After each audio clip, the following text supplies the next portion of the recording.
Hi friends, நம்ம கல்வி உளவியலில் 1 marks பார்த்துட்ருக்கோம். இன்றைக்கும் ஒரு 35 வினாக்கள் ஒரே வீடியோவில் பார்த்துடலாம். 1 பை 1 பார்க்கலாம். அறிஞர் வில்லியம்சனுடன் தொடர்புடைய அறிவுரை பகர்தல் முறை.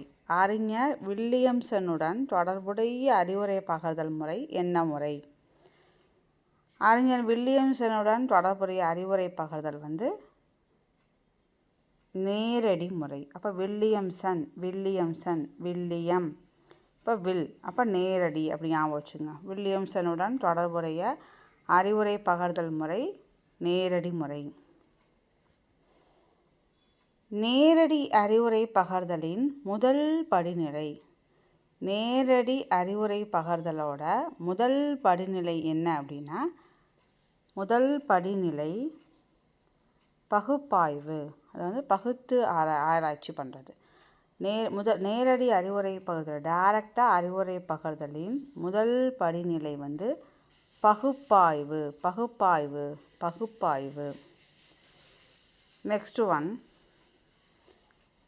கல்வி வழிகாட்டாளர் உடன் தொடர்புடையது. இது நம்மளுக்கு அந்த கொஸ்டினை பார்த்தோன்னே உங்களுக்கு புரிஞ்சிடும். கல்வி வழிகாட்டாளர் உடன் தொடர்புடையது கல்வியில் வழிகாட்டல். அடுத்தது 4th ஒன், பாலுணர்ச்சி மேலோங்கி நிற்கும் பருவம். பாலுணர்ச்சி மேலோங்கி நிற்கும் பருவம். இதுவும் நம்மளுக்கு ரெலவெண்ட்டான கொஷின் தான். நம்மளுக்கு ஏற்கனவே நம்ம பார்த்துருக்கோம் இந்த கொஷின்ஸ் எல்லாமே. பாலுணர்ச்சி மேலோங்கி நிற்கும் பருவம் குமர பருவம், அடலசன் ஏஜ்.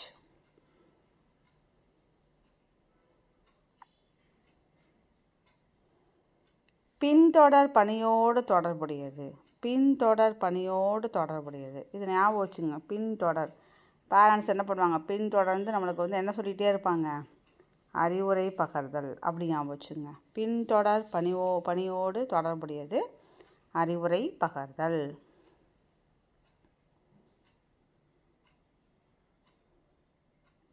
சிக்ஸ்த் ஒன், பிரச்சனைகளுக்கு எவ்வித முடிவும் தீர்வும் வழங்காத அறிவுரை பகர்தல். அதாவது பிரச்சனை இருக்குது, ஆனால் அந்த பிரச்சனைக்கு தீர்வோ முடிவோ வழங்காத அறிவுரை பகர்தல் எது அப்படின்னா மறைமுக அறிவுரை பகர்தல். மறைமுக அறிவுரை பகர்தல். தீர்வும் சரி முடிவும் வழங்காத அறிவுரை பகர்தல் மறைமுக அறிவுரை பகர்தல். அடுத்த 7th ஒன், FC டான் என்பவருடன் தொடர்புடைய அறிவுரை பகர்தல். FC டான் என்பவருடன் தொடர்புடைய அறிவுரை பகர்தல் சமரச அறிவுரை பகர்தல். FC தான் இப்போ சமரச அறிவுரை பகர்தல்.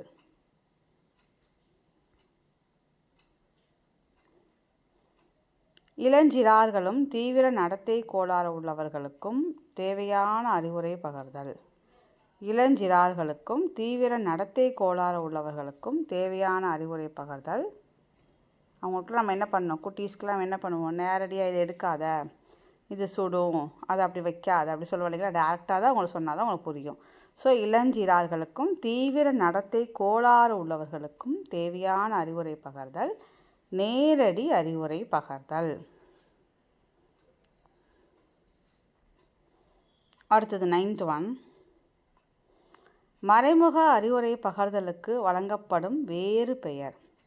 மறைமுக அறிவுரை பகர்தல் படிச்சிட்டோம் இல்லைங்களா. அதுக்கு வழங்கப்படுற வேறு பெயர் என்ன, அதுக்கு ஆல்டர்னேட்டிவ் பெயர் என்ன அப்படின்னா, மறைமுக அறிவுரை பகர்தலுக்கு வழங்கப்படும் வேறு பெயர் வளர்ச்சிசார் செயல். வளர்ச்சிசார் செயல். மறைமுக அறிவுரை பகர்தலுக்கு வழங்கப்படும் வேறு பெயர் வளர்ச்சிசார் செயல்.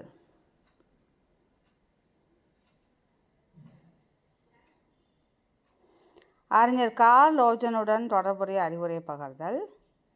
அறிஞர் கார்ல் ரோஜருடன் தொடர்புடைய அறிவுரை பகர்தல் மறைமுக அறிவுரை பகர்தல்.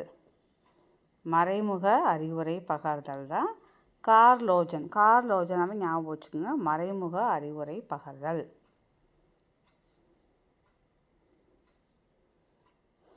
அடுத்தது 11th ஒன் பாருங்கள். குழு மனவியல் என்பது. குழு மனவியல், குழுவில் மனவியல். அப்போ என்ன அர்த்தம், இதுலேயே அதுக்கே நம்மளுக்கு குழு இருக்குது பாருங்கள். குழு மனவியல். இப்போ குழு நடத்தை. நம்ம எக்ஸாம்பிள் என்ன பண்ணுவோம், இதுக்கு இப்படி ரிலேட்டடாக இருக்குது, அப்படி கொடுக்க மாட்டாங்கன்னு சொல்லி நம்ம வேறு தான் யோசிப்போம். இதில் இந்த மாதிரி தான் நம்ம வந்து கொஞ்சம் லைட்டாக வந்து நம்மளுக்கு வந்து கன்ஃபியூஷன் வர்றது. குழு மனவியல் என்பது குழு நடத்தை.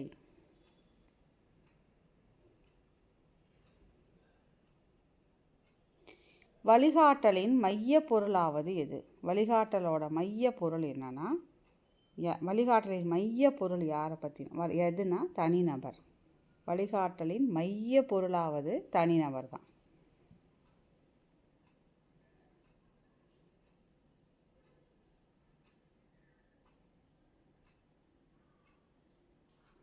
பதிமூணு பாருங்க.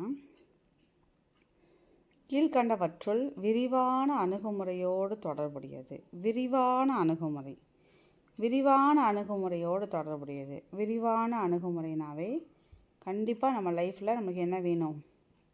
ஒரு கைடன்ஸ் வேணும், வழிகாட்டல் வேணும். அதுதான் விரிவான அணுகுமுறை. இந்த வழிகாட்டல் இருந்தாலே நம்ம ஓரளவுக்கு வந்து வெற்றியை ஈஸியாக எட்ட முடியும் இல்லைங்களா? ஸோ விரிவான அணுகுமுறைனா நம்மளுக்கு கிடைக்க வேண்டிய வழிகாட்டல்னு ஞாபகம் வச்சுக்கோங்க. 14 குழு மனம் என்ற தொடரை விளக்குபவர் யார்? குழு மனம் அப்படின்னு பார்த்தோம் இல்லைங்களா? அந்த தொடரை விளக்குபவர் யார்னா மெக்டூகல். குழு மனம் என்ற தொடரை விளக்குபவர் மெக்டூகல். அடுத்தது அறிவுரை பகர்தலை மேற்கொள்பவர் யார்னா சிறப்பு பயிற்சி பெற்றோர். அறிவுரை பகர்தலை மேற்கொள்பவர் வந்து சிறப்பு பயிற்சி பெற்றோர். அறிவுரை பகர்தலை மேற்கொள்பவர் சிறப்பு பயிற்சி பெற்றோர். அறிவுரை பகர்தலை மேற்கொள்பவர் சிறப்பு பயிற்சி பெற்றோர்.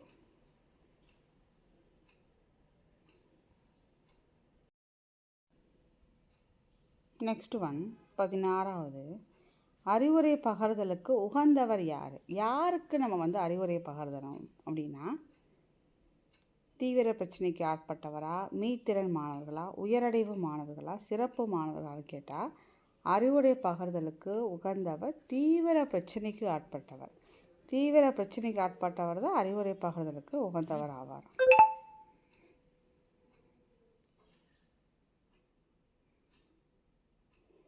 தன்னெறிப்படுத்தும் அறிவுரை பகர்தல் டேஸ் எனப்படும். தன்னெறிப்படுத்தும் அறிவுரை பகர்தல் டேஸ் எனப்படும். வளர்ச்சிசார் செயல். தன்னெறிப்படுத்தும் அறிவுரை பகர்தல் வளர்ச்சிசார் செயல். அறிவுரை பகர்தலில் சமரச முறையை பிரபலப்படுத்தியவர். அறிவுரை பகர்தலில் சமரச முறையை பிரபலப்படுத்தியவர் எஃப்சி தார்ன். எஃப்சி தார்ன் அறிவுரை பகர்தலில் சமரச முறையை பிரபலப்படுத்தியவர். தொடக்க கல்வி நிலையில் வழிகாட்டலில் எத்தனை இலக்குகள் உள்ளன? தொடக்க கல்வி நிலையில் வழிகாட்டலில் வந்து எத்தனை இலக்குகள் உள்ளன? 3 இலக்குகள் உள்ளன.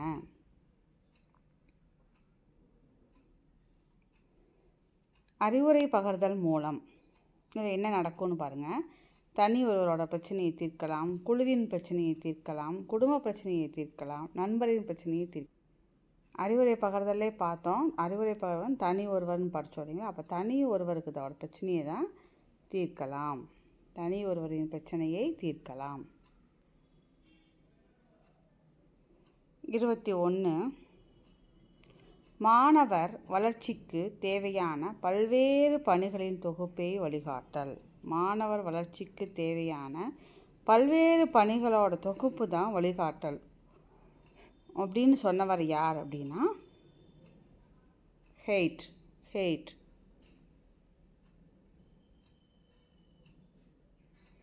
தீவிர பிரச்சனைக்கு ஆட்பட்டவருக்கு சிறப்பு பயிற்சி பெற்றவரால் நேருக்கு நேர் தனித்த சூழ்நிலையில் மேற்கொள்ளப்படும் வழிகாட்டுதல். இப்போ தீவிர பிரச்சனைக்கு உட்பட்டவருக்கு வந்து சிறப்பு பயிற்சி பெற்றவர், அதுக்குன்னு படித்தவங்களால, அதுக்குன்னு பயிற்சி எடுத்துக்கிட்டவங்களால டைரெக்டாக உட்காந்து அவன் தனித்த சூழ்நிலையில் வந்து மேற்கொள்ளப்படுற வழிகாட்டுதலுக்கு பெயர் தான் அறிவுரை பகர்தல். அறிவுரை பகர்தல். மெதுவாக கற்போரின் நுண்ணறிவு ஈவு எவ்வளோ இருக்குன்னா 70 to 90% இருக்கும். மெதுவாக கற்போரின் நுண்ணறிவு ஈவு. மாணவர்கள் மனவெழுச்சி சமநிலையும் மனநலமும் எய்த அவ்வகை வழிகாட்டல் உதவுகிறது. மாணவர்கள் மனவெழுச்சி சமநிலையும் மனநலமும் எய்த அவ்வகை வழிகாட்டல் உதவுகிறது. எந்த வகை வழிகாட்டல் உதவுகிறது? தனிப்பட்ட வழிகாட்டல். ஒரு வகுப்பில் உள்ள பிற்பட்ட குழந்தைகளின் சராசரி, பிற்பட்ட குழந்தைகளோட சராசரி எவ்வளோ இருக்குன்னு கேட்குறாங்க. 8 to 10%. பிற்பட்ட குழந்தைகளின் சராசரி 8 to 10%. நெறிப்படுத்தும் அறிவுரை பகர்தலை பிரபலப்படுத்தியவர். நெறிப்படுத்தும் அறிவுரை பகர்தலை பிரபலப்படுத்தியவர் யார்? இப்போ நெறிப்படுத்தும் அறிவுரை பகர்தலை பிரபலப்படுத்தியவர் வில்லியம்சன்.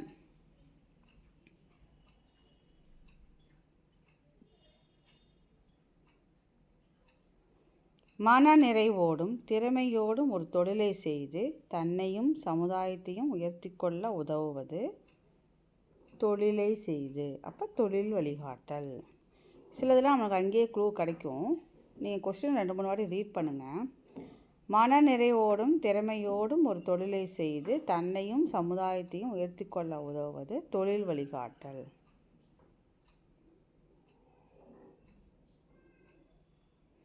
ஆசிரியர்கள் மேல் வெறுப்பையும் ஆத்திரத்தையும் காட்டுவோர் யார்? ஆசிரியர்கள் மேல் வெறுப்பையும் ஆத்திரத்தையும் காட்டுபவர் குறைநிலை சாதனையாளர்கள். குறைநிலை சாதனையாளர்கள்.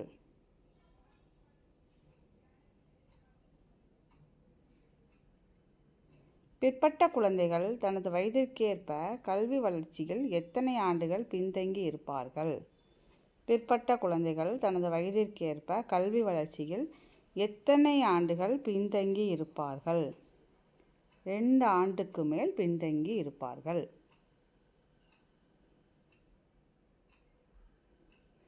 குறைநிலை சாதனையாளர்களுக்கு தேவையானது எது? குறைநிலை சாதனையாளர்களுக்கு தேவையானது எது? அவங்களுக்கு என்ன வேணும்? தண்டனையா, பொறுப்பளிக்காமை, அதிக கற்றல், ஆசிரியரின் அன்பு. குறைநிலை சாதனையாளர்களுக்கு கண்டிப்பாக தேவையானது ஆசிரியரோட அன்பு. மெல்ல கற்போர் என்பவர் யார்? மெல்ல கற்போர் தான் யாருன்னு வேணும்னு படித்தோம். பிற்பட்ட குழந்தைகள். இப்போ 2-3 1 மார்க்ஸ் பார்த்தோம் இல்லைங்களா? பிற்பட்ட குழந்தைகள் வயதிற்கேற்ப கல்வி வளர்ச்சியில் 2 ஆண்டுக்கு மேல் பின்தங்கி இருப்பார்கள். படித்தோம் இல்லைங்களா? அப்போ பிற்பட்ட குழந்தைகள் தான் மெல்ல கற்பவர்கள்.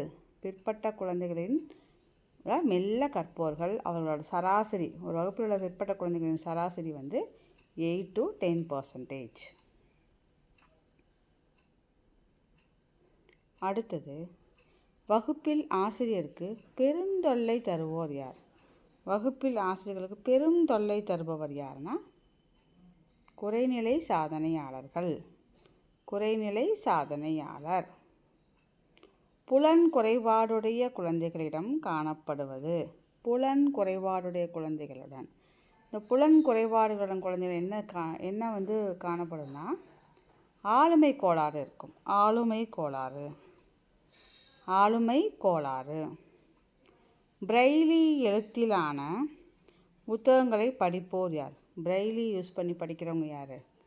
கண்ணு குறைபாடுடையவங்க. அப்போ பார்வையற்றவர்கள். பிரெய்லி லெட்டர்ஸ் யூஸ் பண்ணி படிக்கிறாங்க இல்லைங்களா? ஸோ பார்வையற்றவர்கள். மனவளம் குன்றிய குழந்தைகளுக்கு தேவையான பள்ளி எது? மனவளம்னா அந்த இப்போ நிறையா இது வந்திருக்கு இல்லைங்களா? ஆட்டிசம் குழந்தைகள்னு அவங்களுக்கு நம்மளுக்கு இப்போ பார்த்திங்கன்னா அந்த மாதிரி குழந்தைகளுக்கு எந்த இது ஸ்பெஷல் ஸ்கூல் இல்லைங்களா? அப்போ சிறப்பு பயிற்சி பள்ளி அதுதான் அவங்களுக்கு தேவையான பள்ளி. மனவளம் குன்றிய குழந்தைகளுக்கு தேவையான பள்ளி சிறப்பு பயிற்சி பள்ளி. இதோட 35 வினாக்கள் முடியுது. இதை நல்லா ரிவைஸ் பண்ணிக்கோங்க. இதே மாதிரி நம்ம சேனலில் நிறைய சைக்காலஜி 1 மார்க்ஸ் போட்டுட்டு வரோம். ஸோ அதை தொடர்ந்து ஃபாலோ பண்ணுங்கள். ஃப்ரெண்ட்ஸுக்கு ஷேர் பண்ணுங்கள். முடிஞ்சால் ஒரு லைக் போடுங்க ஃப்ரெண்ட்ஸ். நன்றி, வணக்கம்.